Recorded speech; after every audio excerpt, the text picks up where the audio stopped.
Hello, Avery, and maybe even Aiden. Welcome back to Grandma's Story Room, and today we're reading some more out of The Little House in the Big Woods. We're about a third of a way through, and today we get to start reading about Christmas. And we will learn that Christmas in the Big Woods was a lot different than the Christmases that we have today. But there's one thing that didn't change, and that is children were very excited about it. So let's get started. Christmas was coming. The little log house was almost buried in snow. Great drifts were banked against the walls and the windows, and in the morning when Pa opened the door, there was a wall of snow as high as Laura's head. Pa took the shovel and shoveled it away, and then he shoveled a path to the barn where the horses and the cows were snug and warm in their stalls. The days were clear and bright. Laura and Mary stood on chairs by the window, and they looked out across the glittering snow at the glittering trees, and snow was piled all along their bare, dark branches, and it sparkled in the sunlight. Icicles hung from the eaves of the house to the snowbanks, and great icicles as large as the top of Laura's arm. Whew! They were like glass and full of sharp lights. And Pa's breath hung in the air like smoke. It must have been very cold. When he came along the path from the barn, and he breathed it out in clouds, and it froze in white frost on his mustache and his beard.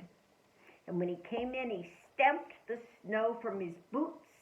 He caught Laura up in a big bear hug against his cold big coat, and his mustache was beaded with little droplets of melting frost. Every night, Pa was busy working on a large piece of board and two small pieces. He whittled them with his knife. He rubbed them with sandpaper and with the palm of his hand until when Laura touched them, they felt soft and smooth as silk. I wonder what he's doing. Then with his sharp jackknife, he worked at them, cutting the edges of the large one into little peaks and towers with a large star carved on the very tallest point. And he cut little holes through the wood, and he cut the holes in the shape of windows and little stars and crescent moons and circles, and all around them he carved tiny leaves and flowers and birds. And one of the little boards he shaped in a lovely curve, and around its edges he carved leaves and flowers and stars, and through it he cut crescent moons and curlicues. Around the edges of the smallest board he carved a tiny flowering vine, and he made the tiniest shavings, cutting very slowly and carefully, making whatever he thought would be pretty.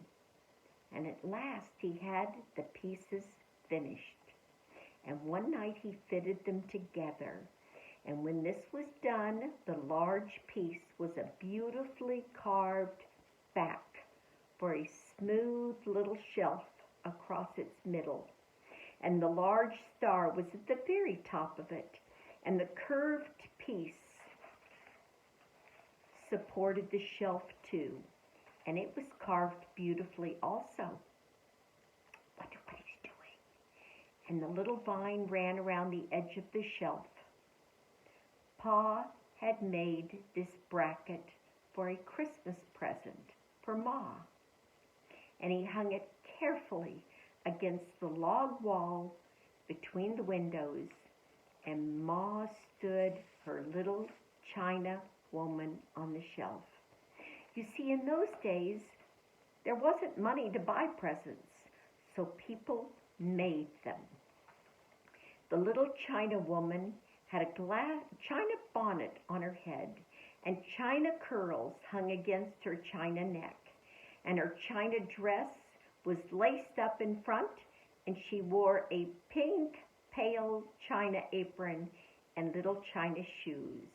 And she was beautiful, standing on the shelf with flowers and leaves and birds and moons topped all around her, and the large star on the very top. Now I have something special to show you.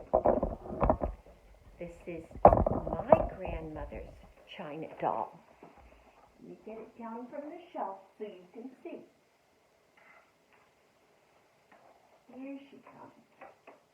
And she has a little bonnet too.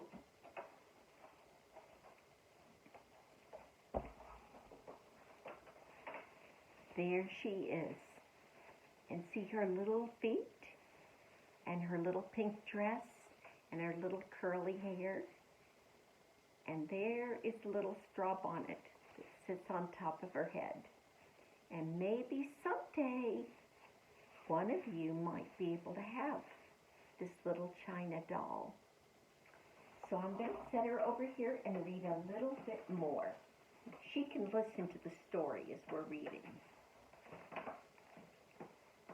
Ma was busy all day long cooking good things for Christmas.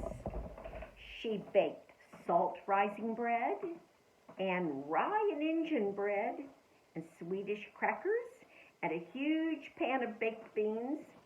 Her dad likes baked beans with salt pork and molasses. And she baked vinegar pies. Never had one of those. And a dried apple pie and filled a big jar with cookies. And she let Laura and Mary lick the cake spoon. And one morning she boiled molasses and sugar together until they made a thick syrup. And Pa brought in 2 pans of clean white snow from outdoors. And Mary and Laura each had their own pan. And Pa and Ma showed them how to pour the dark syrup in little streams onto the snow. And they made circles and curlicues and squiggly things. And these were hardened at once in the snow into candy. And there they are, each with their little pan, pouring the hot molasses into the snow.